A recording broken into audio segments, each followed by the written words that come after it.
hindi lang bilyon kundi trilyon-trilyon. Ito ang tinatayang halaga ng pondong nasayang lamang dahil sa mga ghost at substandard na flood control project sa bansa ayon kay DPWH Secretary Vince Dizon. Ngunit higit pa sa mga contractors, sabi ni Dizon, hindi malabong kasabwat sa anomalya ang ilang opisyales ng DPWH. Ang kabuuang detalye alamin sa report na ito.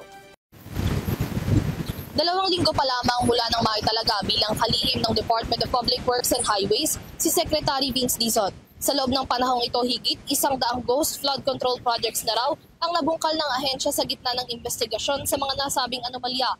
Sa pagpapatuloy ng investigasyon, aabutin daw ng hundreds of trillions ang halagang nasayang mula sa mga palyadong flood control projects.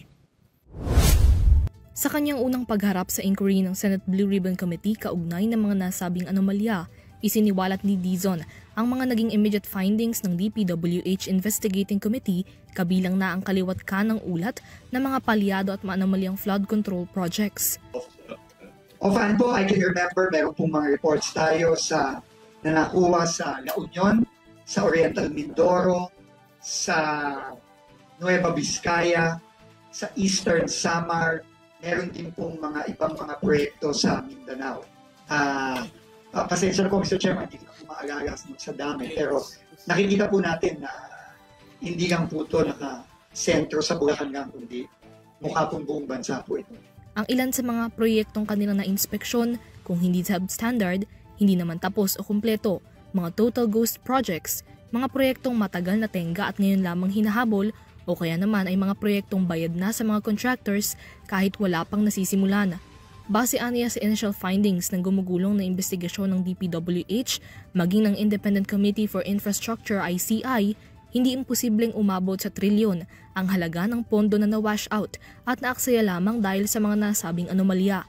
Sa kasalukuyan, nakasuhan na ng DPWH ang mga contractors na nauna nang nakitaan ng anomalya sa mga proyekto, kabilang na ang SYMS Construction, Wow Builders at St. Timothy Construction na pagmamay-ari ng mga diskaya.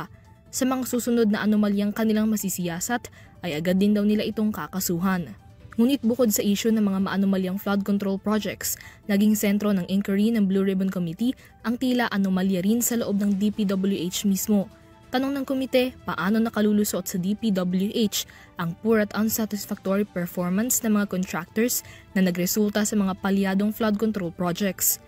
Yan din po ang tanong natin nung tayo po ay pumasok sa DPWH nitong nakaraang 2 linggo.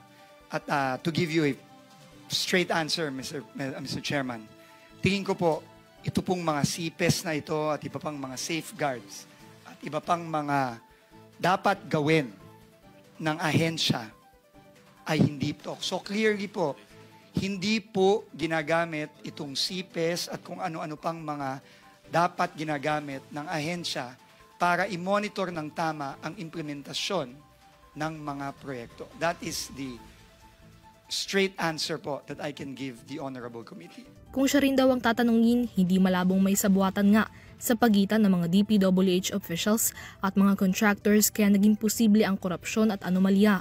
Kumbinsido rin si Dizon na posible ring may bid rigging na nangyari sa mga nakaraang proyekto.